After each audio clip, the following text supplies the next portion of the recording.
அவங்க பாருங்களேன், பாகியலட்சுமியும் அவங்க மாமியாரும் எவ்வளவு அந்யோன்யமா இருக்காங்க பாருங்களேன். நம்மளும் அந்த மாதிரி இருக்கலாமா? சரிம்மா.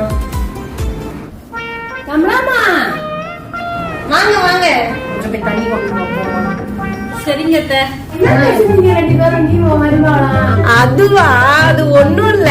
இந்த பாகியலட்சுமி சீரியல்ல அதுல பாகியலட்சுமியும் அவங்க மாமியாரோ 2 பேரும் எவ்வளவு அந்யோன்யமா அம்மாவும் புள்ளியமா இருக்காங்கல்ல, அதே மாதிரி நம்மளும் இருக்கலாம் அத்தை அப்படின்னு என் மருமாவை சொன்ன. நானும் சரிம்மான்னு சொல்லி சிரிச்சுக்கிட்டு இருந்தேன். இந்த செய்தி உனக்கு தெரியாதா? பாகியலட்சுமி அவங்க மாமியார விட்டு விட்டே தேத்திட்டா.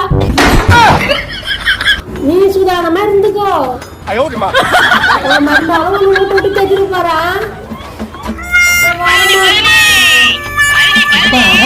வந்து வேலை முடிஞ்சு.